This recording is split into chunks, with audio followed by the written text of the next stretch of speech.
vocês estão? Espero que esteja todo mundo bem. No vídeo de hoje eu vim falar pra vocês sobre as minhas leituras do mês de janeiro. Foram 5 livros e uns 15 mangás, eu terminei 2 séries de mangás e eu vou trazer aqui em uma ordem, do pior pro melhor. E eu já adianto que a maioria aqui tá no pior. Foram bastante leituras ruins em janeiro, comecei o ano do pior jeito já. Começando, né, o pior que eu li. Em janeiro, O Casamento do Victor Bonini. Me dá um pouco de dor no coração de falar mal de um livro nacional, mas o que eu posso fazer se é ruim, né? Ele é um livro de thriller, aqui a gente vai ter o casamento do Plínio e da Diana. E o pior, a família deles dois não se dão bem. Os pais da noiva não gostam do noivo, os pais do noivo não gostam da noiva. Aí, pra melhorar tudo, acontece uma morte no dia do casamento. E o protagonista é o Conrado. Ele é um detetive, ele tava nesse casamento porque ele era um conhecido ali da família. E ele começou a investigar e, na verdade, ele já estava a trabalho desde antes, porque ele foi para esse casamento porque um cara contratou ele por causa de uma extorsão. Tinha alguém ameaçando esse cara, não sei o que, pedindo dinheiro dele, aí o Conrado foi investigar isso e acabou tendo mais coisa ainda pra investigar. E aí ele começa a investigar se uma coisa tem a ver com a outra, né, se a morte tem a ver com a extorsão ou não. De vez em quando ainda volta pro passado pra gente entender melhor a relação dos noivos, né, do Plínio e da Diana, como eles se conheceram, como eles ficaram juntos, como foi o pedido e etc. Gente, que livro chato, insuportável de ler, muito mal escrito. A escrita do Victor é muito ruim. Meu Deus, é muito ruim. Tipo assim, os diálogos, ninguém fala daquele jeito. Além de ser super estranho, acontecem coisas muito esquisitas.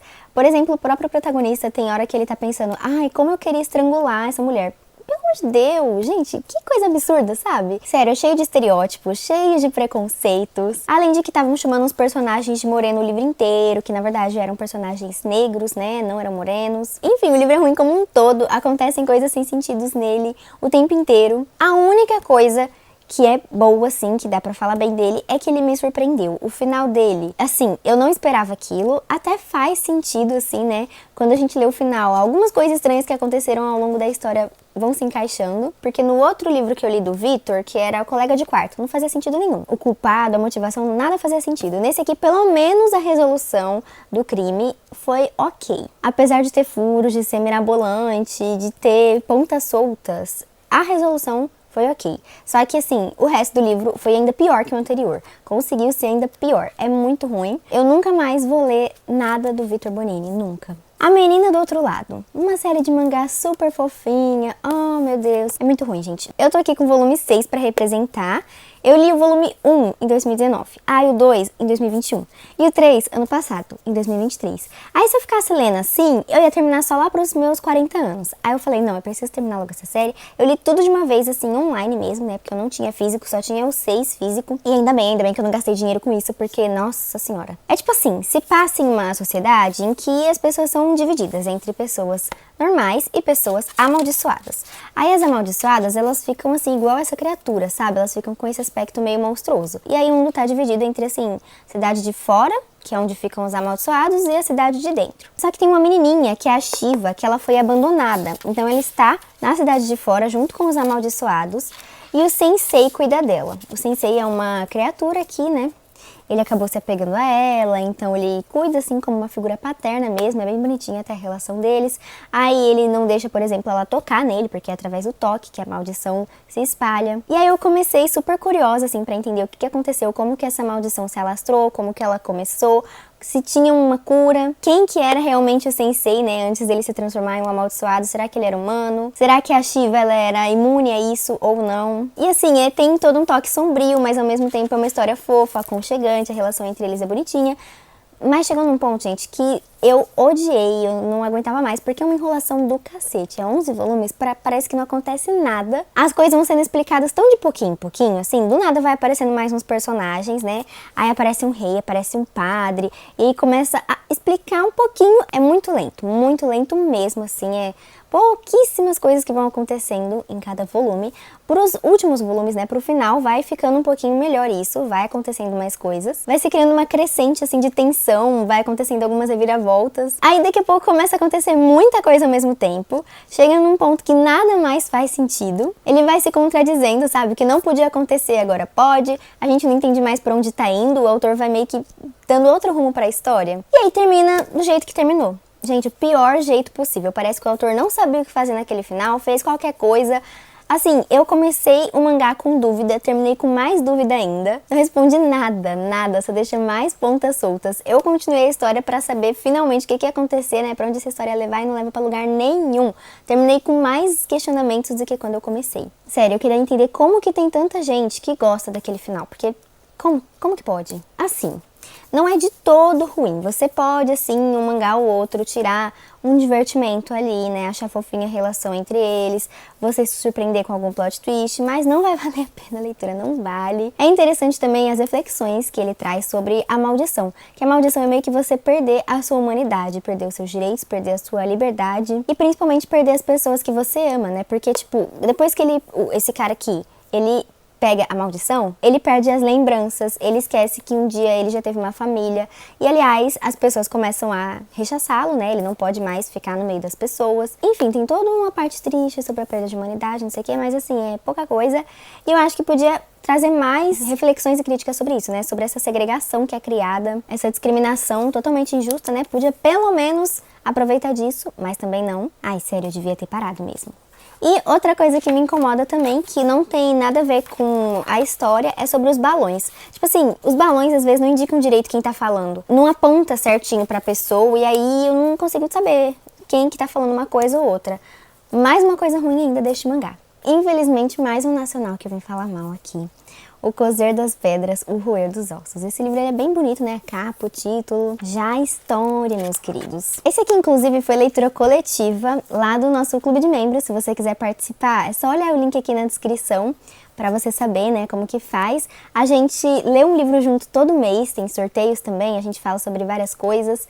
E aí, esse aqui foi nossa leitura coletiva de janeiro, porque esse ano a gente só vai ler livros escritos por autores não brancos, pretos, pardos, indígenas, amarelos. E a gente já começou o ano não gostando de um livro. A maioria das pessoas... acho que, aliás, nem foi a Maria. Ninguém gostou mesmo, assim. Todo mundo achou um médio ou ruim. E gerou um grande debate lá no grupo. Aqui, né, a gente tem um protagonista que é o Mirto. Ele é um rapaz que mora no interior, né, na Caatinga, no Nordeste. É meio que uma espécie de romance de formação. Começa quando ele é criança. E a gente vai acompanhar as dificuldades dele crescendo nesse meio, rodeado de fome, de seca, de violência, de tragédias e com uma família desestruturada. A gente vai ver ele crescendo aqui e vai acompanhar tanto o núcleo familiar dele, quanto histórias de outros personagens ali, né, personagens secundários que são vizinhos dessa região que ele mora. Vou falar primeiro os pontos positivos dele, aí depois eu vou para os negativos. Mas assim, o livro ele tem uma ideia bem bacana. Ele mostra aqui vários tipos de amor, determinação e coragem. Mostra a beleza da simplicidade, né, de pequenas coisas, como por exemplo, como um simples sanduíche de queijo e mortadela. Pode ter um grande significado. Frases bonitas sobre vida e morte e sobre amor. E tem uma ambientação bem feita. Só que o livro ele é tão medíocre que isso não consegue se sobressair. Dói no meu coração falar isso, tá? Mas assim, o livro ele não soube focar nas coisas certas. Começando com o enredo, né? O livro ele tem muito detalhe desnecessário e nenhum detalhe necessário. Então o plot principal a gente acaba que não sabe muita coisa, sabe de um jeito muito superficial. O jeito que tá aqui na história é tudo muito desconexo, sabe? As próprias divisões, tanto de partes quanto de capítulos, não fazem sentido. Outra coisa que o autor também peca muito aqui é na passagem de tempo, que ela aparece pra gente aqui de um jeito muito estranho. Não acontece quase nada assim, passou pouquinhas páginas e do nada a gente vai ver, e aí se passaram 10 anos. Onde, sabe? Quando que passou esses 10 anos? Não dá pra perceber essa passagem de tempo. Além de várias pontas soltas e contradições. Por exemplo, no começo da história fala que o Mirto não tinha amigos e não sei o quê. Aí daqui a pouco fala, ele tinha uma melhor amiga. Ué, gente, e também incomoda muito que às vezes ele introduz assim um assunto que a gente acha que vai ter uma importância depois, né, um desenvolvimento, mas não, só fica lá totalmente à parte, sem se encaixar com o resto da história. Por exemplo, tem alguns momentos que fala de alguns moradores dessa vila que eram gays, e aí o Mirto tinha uma certa curiosidade, né, tava tentando entender, e aí a gente imagina que, no futuro pode ser que ele se entenda como uma pessoa LGBT, não sei o que, mas não, simplesmente nunca mais fala disso depois. Além de que o livro ele não abre um espaço para reflexão dos próprios personagens, sabe? Quando acontece algo traumático, não tem um momento do personagem refletindo sobre aquilo, o autor explorando todos esses sentimentos conflituosos que podia ter. Não, um personagem simplesmente do nada expõe seu pensamento, ele de um minuto pro outro já entende os seus sentimentos, é isso aqui e ponto, acabou. Mas eu acho que o pior de tudo é a escrita. Porque é de um floreio exacerbado, assim, sabe? O autor quis deixar a leitura rebuscada, só que ultrapassou o poético e chegou no antinatural. Gente, juro, parece que o Mestre Yoda tá contando uma história pra gente, porque as frases são escritas de trás pra frente. E é super repetitivo.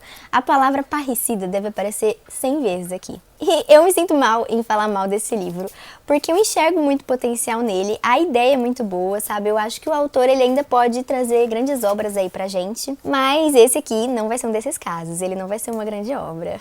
Esse aqui realmente deu uma bela desperdiçada na ideia. Era uma ideia muito potente, só que foi trabalhada de um jeito muito raso. Outra que era uma ideia bem potente, mas acabou ficando raso, é As Vitoriosas. A capa comercial dele é essa daqui, né? Esse aqui é a edição do Intrínsecos. Ele é um livro da França, aliás, tô percebendo que eu li vários países no mês de janeiro, né? Teve Brasil, Japão, França, Argentina e os Estados Unidos, né? Rolou aí os Estados Unidos. Mas enfim, a história desse livro aqui, a gente tem uma protagonista que ela é uma advogada que teve burnout. Aconteceu uma situação super traumatizante com ela, né? Um cliente dela se matou na frente dela. Eu rindo de uma coisa super horrível. Enfim. Aí ela, ficou em choque, sabe? Entrou em depressão, começou a se tratar. E ela ficou afastada, né? Do trabalho. Só que a vida dela era só trabalho. Então, quando ela fica afastada, ela fica meio sem nada pra fazer. Inclusive, até comenta um pouco sobre essa individualidade e competitividade neste mundo corporativo. E aí, o psicólogo dela sugere pra ela, junto com os remédios, fazer um trabalho voluntário. No começo ela fica meio reticente, né, e pensando, meu Deus, lá vai a pobre menina rica se curar em um meio em que as pessoas estão piores do que ela. E ele é um pouco assim, o livro é um pouco isso também. Mas enfim, ela começa a pesquisar e ela encontra um trabalho voluntário como escrivã. E como ela sempre teve o sonho de ser escritora, mas que era um sonho que foi desencorajado pelos pais dela, né? Porque eles achavam que isso não ia pra frente, que não ia ser rentável. Aí ela vê esse trabalho como escrivã e acaba aceitando. E é no Palácio de la Femme, eu não sei falar, mas é o Palácio das Mulheres que tem lá na França. E ele é um local que abriga mulheres em situação de vulnerabilidade, mulheres refugiadas, mulheres violentadas, mulheres que estavam morando na rua. Inclusive esse palácio ele realmente existe lá em Paris. E o livro ele vai entrelaçando essas histórias de períodos históricos diferentes. A gente também vai acompanhar Paris ali no início do século XX. A Blanche, que ela é uma ativista, ela faz parte do Exército da Salvação, uma mulher super inspiradora e foi ela que fundou esse Palácio das Mulheres. Eu achei bem interessante essa visibilidade que a autora quis dar para a Blanche. Ela foi de uma grande contribuição, mas não teve a visibilidade e o reconhecimento que mereceu. E essa parte é meio que real neste livro, só que eu senti falta de ter um texto no final, uma nota explicativa assim, só para explicar um pouquinho sobre o palácio, sobre o lugar e, né, pontuar o que foi ficcionalizado aqui, o que foi romantizado e o que realmente era real. E o livro ele vai falando sobre isso, né, mostrando a realidade de mulheres que passaram pela tormenta da imigração, da precariedade. Eu só senti que quando ele comenta sobre a questão da imigração, tal, de perder as raízes, ele acaba criticando muito alguns rituais culturais que tem em certos países, só que ele desconsidera a tradição, a história e as crenças daquele lugar. E aí o livro ele escancara bastante, né, e critica a banalização da pobreza, além de apontar outras problemáticas também, só que eu acho que o jeito que ele mostra isso é um jeito muito raso. Ele conta uma história importante e forte, só que é um livro muito fraco em questões de escrita e de enredo. E o final dele é bonitinho assim, é comovente, mas é uma coisa bem sessão da tarde. Agora, esses últimos são os livros que eu achei bom. Finalmente, os que eu realmente gostei. Eu li essa série aqui, Erased, né? Uma série de mangás, que são 9 volumes. Eu, na verdade, li metade em janeiro, terminei em fevereiro. Mas eu vou falar tudo aqui em janeiro mesmo. É uma série que eu adorei. Assim, como são 9 volumes, tem alguns que são meio, né? São meio mais ou menos. Tem alguns que são muito bons. Mas o conjunto da obra é isso. É uma série bem bacana. A gente tá aqui no ano de 2006. A gente tem um protagonista que tem mais ou menos uns 30 anos. Ele é um cara introvertido, assim, não tem muitos amigos. E ele tem o sonho de ser mangaka, mas ele não tem muito sucesso. E ele tem revivals, né, que é um fenômeno ali que acontece com ele para ele evitar tragédias. Por exemplo, ele estava ali andando de moto e aconteceu um acidente de trânsito na frente dele. O cara que estava dirigindo o caminhão estava dormindo e acabou atropelando um menininho, não sei o quê. E ele ficou voltando nesses mesmos 5 minutos até conseguir impedir isso. Então, assim, ele tem esses momentos de voltar um pouco intervalo de tempo assim, pra conseguir impedir de tragédias acontecerem. Até que começa a acontecer umas coisas estranhas e o passado dele volta à tona. Ele começa a se relembrar de coisas que aconteceram na infância ali, né, quando ele tinha uns 11 anos. Houve uma série de sequestro e assassinato de crianças na cidade dele e alguns colegas da turma dele foram mortos. Um cara foi acusado e preso, só que ele e a mãe dele acham que foi a pessoa errada. E aí a mãe dele, mesmo depois de todos esses anos, tem uma pista do nada. E ela começa a investigar isso tudo de novo até que ela é assassinada também. E pior, o filho, né, que é o protagonista, o nome dele é Satoru. Ele ainda é tido como suspeito. Então, quando ele começa a tentar ter um revival pra impedir a morte da mãe dele, ele acaba tendo um revival tão grande que ele volta pro ano de 1988, quando ele tinha 11 anos.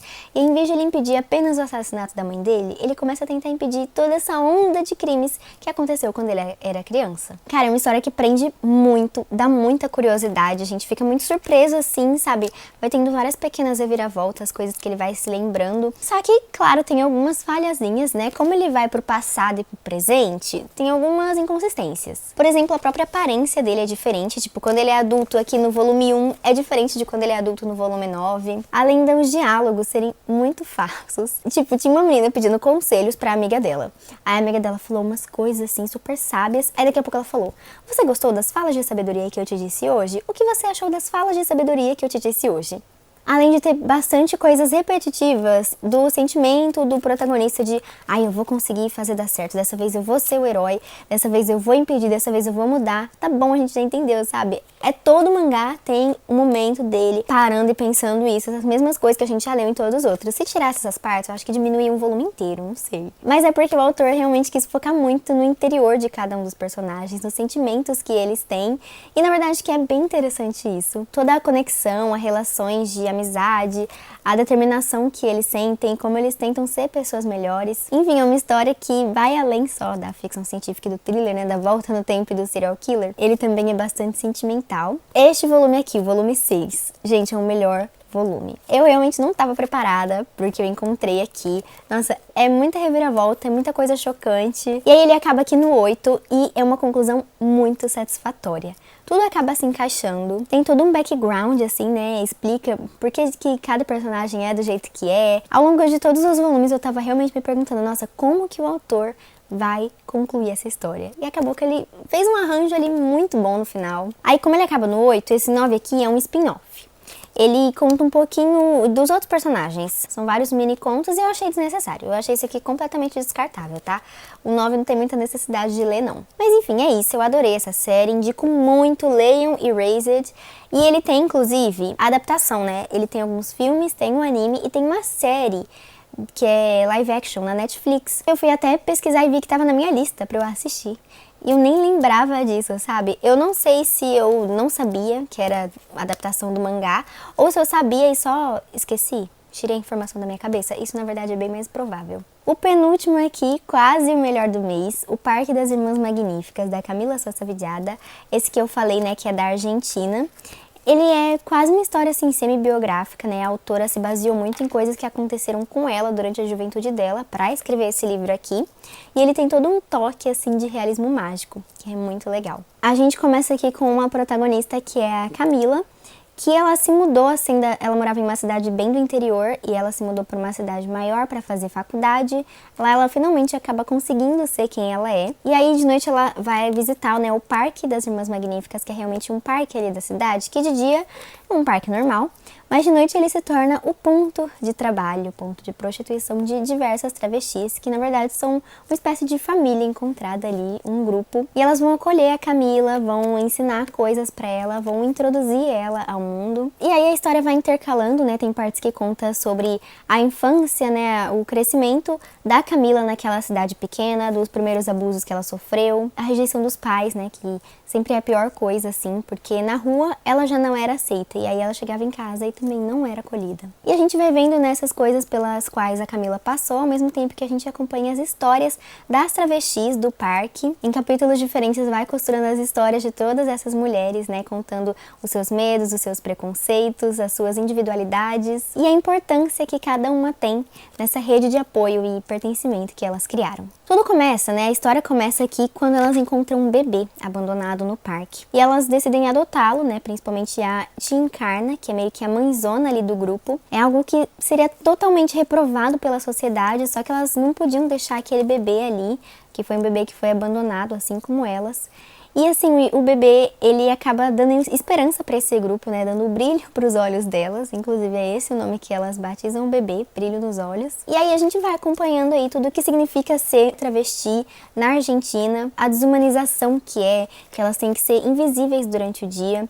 E os mesmos homens que maltratam elas durante os dias são os que procuram elas durante as noites. Por elas serem rechaçadas pela sociedade, né, marginalizadas, elas acabam se envolvendo com drogas, álcool, crime, prostituição, mas tudo isso como meio de sobrevivência. E isso acaba deixando elas muito suscetíveis ao estupro, à violência, ao espancamento, às doenças, a modificações corporais em clínicas clandestinas. Mas o ponto desse livro é mostrar que, apesar de todo o sofrimento, toda a dor, a violência, toda a pobreza, ainda há alegria, ainda tem conquistas, esperanças, tem beleza, ainda tem festa. O livro mostra pra gente como a vida das travestis é uma festa, intensa e cheia de cores. E por fim, o que pra mim foi o melhor do mês, este leve calhamacinho aqui, Amanhã, Amanhã e Ainda Outro Amanhã. É uma ficção literária, sim, sobre dois personagens que eles são amigos de infância, só que eles acabam se afastando ali, passando muito tempo longe e guardando certas mágoas ali um do outro. Eles acabam se reencontrando por acaso quando eles estão na faculdade e recriam este laço, né? Recriam essa amizade e decidem criar um jogo juntos, um jogo de videogame. Isso acaba meio que mudando a vida deles pra sempre, porque esse jogo acaba se tornando um sucesso, dando pra eles fama ainda muito jovens, então eles decidem continuar trabalhando, né, em jogos de videogame. Eles têm que, a partir daí, tomar várias decisões super importantes. E é isso, sabe? A gente vai acompanhando como isso vai mudando a vida deles ao longo dos anos, como eles vão crescendo, amadurecendo, percebendo que foram imaturos em algumas coisas, que tomaram algumas decisões erradas. Vai mostrando a vida profissional deles, a vida pessoal deles, como vai acontecendo coisas boas, coisas ruins, eles vão passar por vários traumas aí. E é isso que a gente vai vendo, né, como as experiências que eles tiveram moldam as decisões que eles tomam. É uma história muito tocante sobre a complexidade que é a vida, sobre as idas e vindas das relações humanas, e é lindo. Ao longo do livro tem alguns trechos de entrevistas, assim, né, de quando eles já são mais velhos, são famosos no futuro, e aí um tá falando mal do outro, e a gente fica pensando, meu Deus, o que pode ter acontecido pra eles estarem desgostosos um do outro assim? E o livro, ele explora muitas coisas, ele fala de relacionamento abusivo, fala de deficiência, de racismo, fala da dificuldade das mulheres de conseguir ocupar um espaço nesse meio, né, tecnológico de jogos, principalmente porque é um livro que se passa nos anos 90. Fala de fama, de sexualidade, fala da dificuldade de você se entender e se encontrar. A gente vê aqui realmente vidas, e é tudo de um jeito tão natural assim, tão completo. Também achei muito legal o jeito que a autora fala aqui sobre jogos, sobre a importância deles. Eu achei a autora muito criativa, criando aqui universos diferentes, né, jogos fictícios. E assim, eu nunca tive contato com videogame, nunca fez parte da minha realidade, mas mesmo assim, a autora não falou de um jeito aqui que eu ia ficar boiando ou perdida, sabe? Ela explica tudo de um jeito que dá pra entender, que não fica maçante. Eu confesso que ele é, assim, um pouco prolixo, é um pouco demorado de ler, sabe? Eu passei longos dias, acho que foram uns 10 dias só pra ler esse livro aqui. Mas eu entendo, porque assim, vai falar de longos anos de uma vida. Eu confesso que assim, eu tava lendo e mais ou menos até aqui na metade eu não tava entendendo, né, por que as pessoas gostavam tanto, falavam tão bem desse livro, não tava entendendo o propósito dele. Até que foi chegando no final, né, indo pro final, eu comecei a ficar assim muito conectada com esses personagens. Ele foi me ganhando aos poucos, o final é muito bonito e é isso, sabe? Eu fui vendo a grandiosidade que esse livro tem. E é isso, gente, esses foram todos os livros que eu li no mês de janeiro. Apesar de ter muito livro ruim, pelo menos tiveram alguns bons pra compensar, né? Apesar de terem sido poucos livros bons, eles foram muito bons. Me contem aqui nos comentários, né, o que vocês leram em janeiro, se vocês já leram algum desses livros que eu falei, né, qual a sua opinião sobre eles. Não se esqueçam também, por favorzinho, de se inscrever no canal se você ainda não for inscrito, né, de me acompanhar nas outras redes sociais, só desse biriri bororó. Eu espero muito que vocês tenham gostado e até o próximo vídeo.